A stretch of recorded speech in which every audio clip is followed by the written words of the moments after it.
Olá, bem-vindos ao Portal de Luz. Você já assistiu o filme Divertidamente 2, que está em cartaz nos cinemas? No programa de hoje, nós vamos fazer um rápido paralelo entre o super criativo roteiro do filme com as informações preciosas trazidas por Emmanuel no seu livro Pensamento e Vida. Mas para começarmos, nós vamos convidar todos vocês para ouvirmos juntos a mensagem psicografada por Chico Xavier. Traço espírita. O companheiro contado na estatística da nova revelação não pode viver de modo diferente dos outros. No entanto, é convidado pela consciência a imprimir o traço de sua convicção espírita em cada atitude. Trabalha, não ao jeito de peão consciente enrolado ao cordel da ambição desregrada, aniquilando-se sem qualquer proveito. Age construindo. Ganha, não para reter o dinheiro ou os recursos da vida na geladeira da usura. Possui, auxiliando. Estuda, não para converter a personalidade num cabide de condecorações acadêmicas sem valor para a humanidade. Aprende servindo. Prega, não para premiar-se em torneios de oratória e eloquência, transfigurando a tribuna em altar de suposto endeusamento. Fala edificando. Administra, não para ostentar-se nas galerias do poder, sem aderir à responsabilidade que lhe pesa nos ombros. Dirige, obedecendo. Instrui, não para transformar os aprendizes em carneiros destinados à tosquia constante na garantia de propinas sociais e econômicas. Ensina exemplificando. Redige, não para exibir a pompa do dicionário ou render homenagens às extravagâncias de escritores que fazem da literatura complicado pedestal para o incenso a si mesmos. Escreve enobrecendo. Cultiva a fé, não com o intento pretensioso de escalar o céu teológico pelo êxtase inoperante, na falsa ideia de que Deus se compara a tirano amoroso feito de caprichos e privilégios. Crê realizando. O espírita vive como vivem os outros, mas em todas as manifestações da existência é chamado a servir aos outros através da atitude. O filme Divertidamente 2, que se encontra em cartaz nos cinemas do mundo todo, vem quebrando recordes nas bilheterias. A nova animação da Disney Pixar estreou há cerca de um mês e já ultrapassou $1 bilhão nas bilheterias globais, a maior do ano até agora. Esse desempenho surpreendente, na verdade, repete o sucesso do primeiro Divertidamente, que foi lançado em 2015. No primeiro filme, nós fomos apresentados à protagonista, uma garotinha com então 11 anos de idade, chamada Riley Anderson, que se encontrava controlada por 5 emoções básicas, que eram a alegria, a tristeza, a raiva, o nojo e o medo. Nós acompanhamos essas emoções interagindo entre si dentro da mente da garota, tentando influenciar as suas decisões. Porque, como qualquer criança, Riley se motivava através da alegria, mas também sentia raiva em certas situações, sentia medo diante de desafios e, em outros momentos, se afastava com nojo, com desdém, diante das coisas que não gostava. Nesse segundo filme, porém, a garota já é uma adolescente de 13 anos, prestes a entrar no ensino médio, e nessa nova etapa da vida ela vai trazer 4 novas emoções. A garota agora sente ansiedade, que aparece toda vez que ela tem que ter interações sociais. Ela passa também a se comparar com os outros e com isso começa a sentir inveja e em alguns momentos também a vergonha, causada pelos altos e baixos da autoestima nessa idade, e ainda surge também o tédio, tão comum nessa fase. A riqueza de todas essas emoções apresentadas no filme, discutindo entre si dentro da mente da menina, mostrando os seus pontos de vista, sempre com leveza, com bom humor, acaba cativando os adultos que têm assistido à animação e não somente as crianças. A autenticidade dos diálogos que acontecem dentro da cabeça da menina é garantida por Pete Docter, que é o diretor do primeiro filme e que também participou desta segunda versão. O que muitos não sabem é que Docter trouxe a sua própria experiência como pai para conseguir criar o roteiro. Ele retratou as angústias e as mudanças pelas quais a filha, Elizabeth Docter, passou enquanto crescia. É como se ele mostrasse por dentro da mente da menina como todas aquelas emoções conflitantes teriam que se organizar para que ela pudesse tomar boas decisões e continuar vivendo de uma forma equilibrada. Essa noção de que nós temos dificuldades em domar os nossos próprios pensamentos e emoções cria uma identidade com o espectador porque, afinal, todos nós sentimos essa mesma dificuldade. E no capítulo 2 do livro Pensamento e Vida, de Emmanuel, psicografado por Chico Xavier em 1958, o capítulo se chama Vontade, o benfeitor espiritual compara a mente humana como um grande escritório, que seria subdividido em diversas seções de serviço. E a partir dessa analogia com o escritório, o Emmanuel vai relacionando as diversas funções da nossa mente como se fossem os gabinetes, os setores desse escritório, quase que de forma semelhante ao roteiro de Divertidamente. Diversos personagens no filme, diversos departamentos desse escritório no livro. Por exemplo, o desejo humano é onde são criados os nossos propósitos, as nossas aspirações que nos movem. O departamento da inteligência, segundo Emmanuel, nos faz ter vontade de adquirir cultura. A imaginação seriam os ideais, a sensibilidade que nos leva adiante também. Mas acima de todos esses setores da nossa mente, Emmanuel indica que existe um comandante, e é o gabinete da vontade.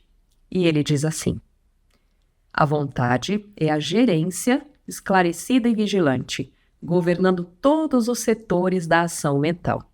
E o benfeitor continua: a vontade é o impacto determinante. Nela dispomos do botão poderoso que decide o movimento ou a inércia da máquina mental. O cérebro é o dínamo que produz energia mental, segundo a capacidade de reflexão que lhe é própria. No entanto, na vontade, temos o controle que dirige nesse ou naquele rumo, estabelecendo as causas que comandam os problemas do destino. E Emmanuel continua nos alertando como é importante termos a nossa vontade esclarecida, dando a direção certa a tudo que vamos realizar, a fim de nós não nos perdermos ao longo do caminho da encarnação. Assim como no filme da Pixar, que vemos a personagem Alegria, que é uma das emoções na mente da menina, tomando as rédeas da situação para que a menina continue sendo uma boa amiga, uma boa filha, Emmanuel nos mostra que dentro da nossa mente é a nossa vontade que tudo irá colocar nos departamentos no rumo certo. Ele diz assim ainda: sem ela, sem a vontade, o desejo pode comprar ao engano aflitivos séculos de reparação. A inteligência pode aprisionar-se na enxovia da criminalidade. A imaginação pode gerar perigosos monstros na sombra. E a memória, não obstante a sua fiel função registradora, conforme a destinação que a natureza lhe assinala, pode cair em deplorável relaxamento. Só a vontade é suficientemente forte para sustentar a harmonia do espírito. O roteiro de Divertidamente 2 mostra quanta confusão poderia acontecer caso a protagonista não colocasse uma ordem aos seus pensamentos, disciplinando as suas emoções e acreditando na sua própria capacidade de tomar boas decisões. E da mesma forma, nós podemos trazer a lição para as nossas vidas do quanto devemos estar atentos às necessidades de educarmos as nossas emoções e educarmos os nossos pensamentos. Nós estamos agora no mês de férias escolares e fica a nossa dica para que os pais e filhos possam ir juntos conferir esse filme como uma sugestão de programa que poderá depois render ótimas conversas em família.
Olá, nós vamos ouvir agora a nossa amiga Sandra Marinho no quadro Educa Tua Alma.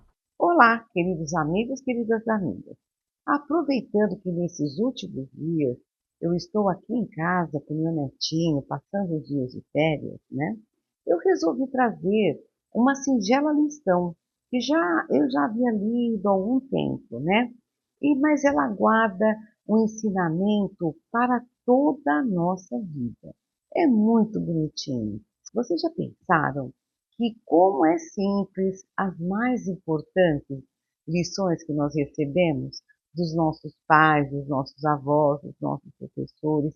São lições simples e muitas vezes exemplificadas, né? Quem que não se lembra da lição que a vovó, né, deixou, um alerta do papai, da mamãe? Então nós que já estamos na madureza, nos lembramos porque elas são lições para sempre.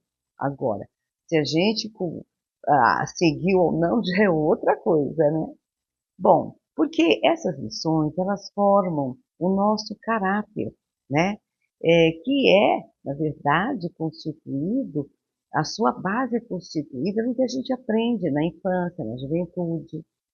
Costumamos não valorizar os alertas e cuidados, as broncas que levamos pelas nossas ações, nem sempre boas.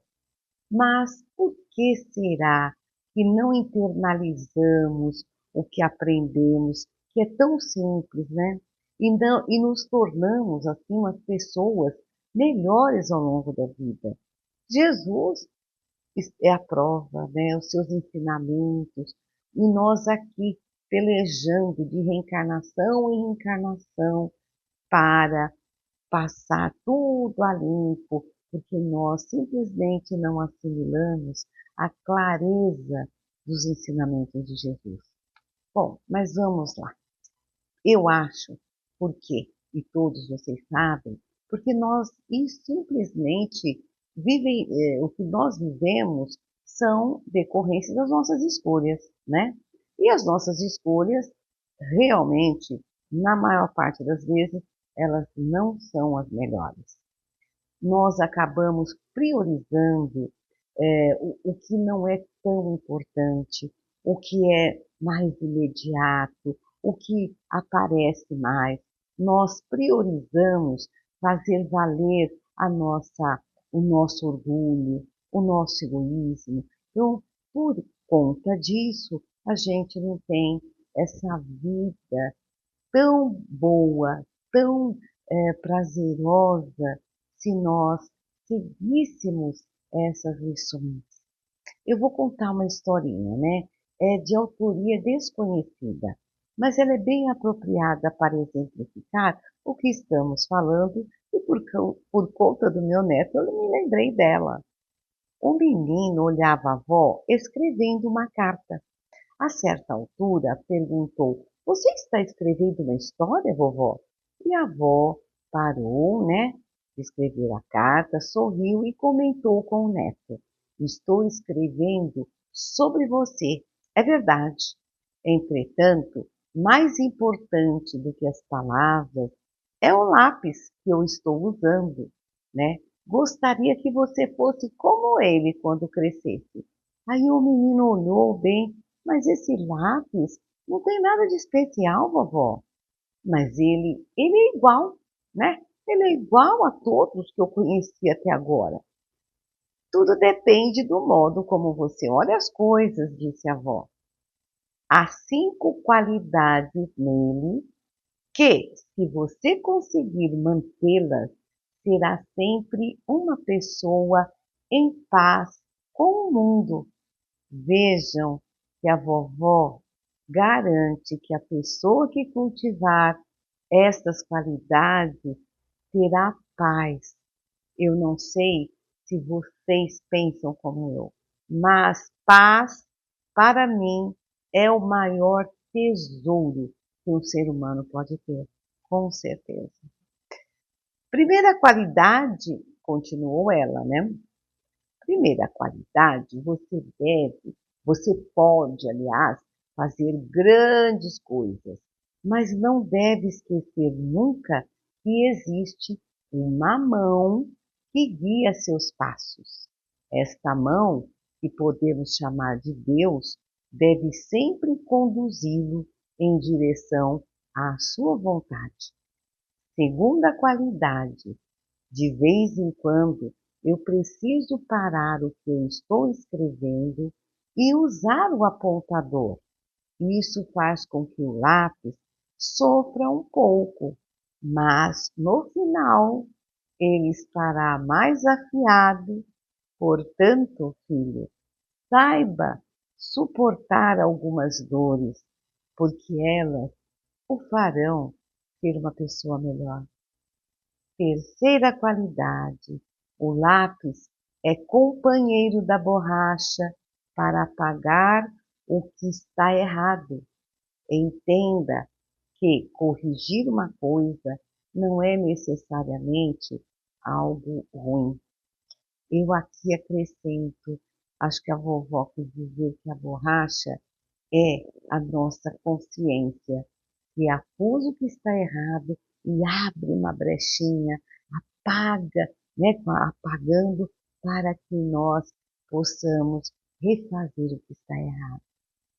Quarta, o que realmente importa no lápis não é a madeira ou a forma exterior, mas o grafite que está dentro. Portanto, cuide sempre daquilo que acontece dentro de você. Quinta qualidade, o lápis sempre deixa uma marca. Da mesma maneira, saiba que tudo que você fizer na vida irá deixar traços. Portanto, procure ser consciente em cada ação. A vovó conclui magnificamente essa lição. Todos nós, no decorrer da vida, vamos deixando marcas. Marcas no meio em que vivemos, marca nas pessoas com as quais convivemos. Pensemos nas marcas que nós queremos deixar quando partirmos desta vida para adentrarmos a vida espiritual. Um grande abraço e até o próximo encontro. E agora nós vamos ouvir o nosso amigo Maida com o Momento Doutrinário. Olá, amigas e amigos. Como sempre, é muito bom estarmos juntos em mais um Momento Doutrinário. Hoje convidamos a todos para refletirmos sobre o tema Flagelos Destruidores, o qual consta no Livro dos Espíritos, nas questões 737 a 741, as quais nos esclarecem a respeito, dizendo: com que objetivos flagelos destruidores atingem a humanidade? Para fazê-la progredir mais depressa. Não dissemos que a destruição é necessária para a regeneração moral dos espíritos, que adquirem em cada nova existência um novo grau de perfeição? É preciso ver o objetivo para apreciar os resultados dele. Vós os julgais somente do ponto de vista pessoal e os chamais de flagelos, por causa do prejuízo que ocasionam. Mas esses aborrecimentos são, na maior parte das vezes, necessários para fazer chegar mais rapidamente a uma ordem de coisas melhores e realizar, em alguns anos, o que exigiria séculos.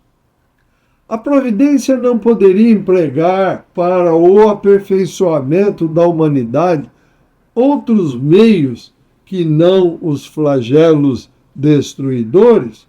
Sim, pode, e os emprega todos os dias, uma vez que deu, dá e continuará dando a cada um de nós os meios de progredir pelo conhecimento do bem e do mal. É o homem que não tira proveito disso. É preciso castigá-lo em seu orgulho e fazer-lhe sentir sua fraqueza. Mas, nesses flagelos, o homem de bem morre como perverso. Isto é justo? Durante a vida, respondem os espíritos, o homem sujeita tudo ao seu corpo, mas após a morte, pensa de outro modo e, como já dissemos, a vida do corpo é pouca coisa. Um século de vosso mundo é um relâmpago na eternidade. Portanto, os sofrimentos que sentis por alguns meses ou alguns dias, não são nada, são um ensinamento para vós e servirão no futuro. Os espíritos que pré-existem e sobrevivem a tudo compõem o mundo real. Esses são filhos de Deus e objeto de toda a sua solicitude. Os corpos são apenas trajes sob os quais aparecem no mundo. Nas grandes calamidades que destroem os homens, é como se um exército tivesse, durante a guerra, seus trajes estragados ou perdidos. O general tem mais cuidado com seus soldados do que com as roupas que usam. Mas, nem por isso, as vítimas desses flagelos são menos vítimas? Se considerasseis a vida como ela é, e quanto é insignificante em relação ao infinito, menos importância lhe daríeis. Essas vítimas encontrarão, numa outra existência, uma grande compensação para seus sofrimentos, se souberem suportá-los sem lamentar. Quer a morte chegue por um flagelo ou por uma outra causa, não se pode escapar quando a hora é chegada. A única diferença é que, nos flagelos, parte um maior número de vítimas ao mesmo tempo. Se pudéssemos nos elevar pelo pensamento, descortinando toda a humanidade de modo a abrangê-la inteiramente, esses flagelos tão terríveis não pareceriam mais do que tempestades passageiras do destino do mundo. Os flagelos destruidores têm alguma utilidade do ponto de vista físico, apesar dos males que ocasionam? Sim, eles mudam muitas vezes as condições de uma região, mas o bem que resulta disso somente é percebido pelas gerações futuras. Os flagelos não seriam para o homem também provas morais que os submetem às mais duras necessidades? Os flagelos são provas que proporcionam ao homem a ocasião de exercitar sua inteligência, mostrar sua paciência e sua resignação à vontade da providência, e até mesmo multiplicam neles os sentimentos de abnegação, de desinteresse e de amor ao próximo, se não é dominado pelo egoísmo. É dado ao homem evitar os flagelos que o atormentam? Sim, em parte, embora não se pensa geralmente. Muitos dos flagelos são a consequência de sua imprevidência. À medida que adquire conhecimentos e experiência, pode preveni-los se souber procurar suas causas. Porém, entre os males que afligem a humanidade, há os de caráter geral, que estão nos decretos da providência e dos quais cada indivíduo sente mais ou menos a repercussão. Sobre esses males, meus amigos e amigas, continuam os espíritos, o homem pode apenas se resignar à vontade de Deus. E ainda esses males são muitas vezes agravados pela sua negligência. Entre os flagelos destruidores, naturais e independentes do homem, é preciso colocar na primeira linha a peste, a fome, as inundações, as intempéries fatais à produção da terra. Mas o homem encontrou na ciência, nos trabalhos de arte, no aperfeiçoamento da agricultura, na rotatividade das culturas e nas irrigações, no estudo das condições higiênicas, os meios de neutralizar ou de, pelo menos, atenuar os desastres. E os espíritos da codificação concluem suas considerações sobre os flagelos destruidores, deixando-nos as seguintes perguntas. Algumas regiões antigamente assoladas por terríveis flagelos não estão preservadas hoje?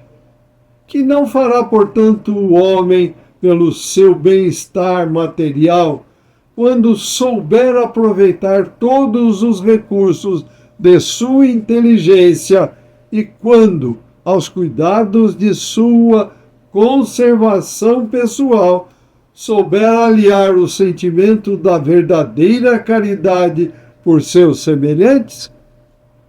Para concluir nossas reflexões sobre os flagelos destruidores, extraímos a seguinte colocação do Espírito Miramês, que está no livro Filosofia Espírita, volume 15, psicografia de João Nunes Maia, que diz: devemos suportar todos os flagelos com paciência, ponderando sempre e aprendendo suas lições na profundidade que elas nos trazem, para que outras lições ocupem o seu lugar, mantendo-se a vida em perfeita harmonia.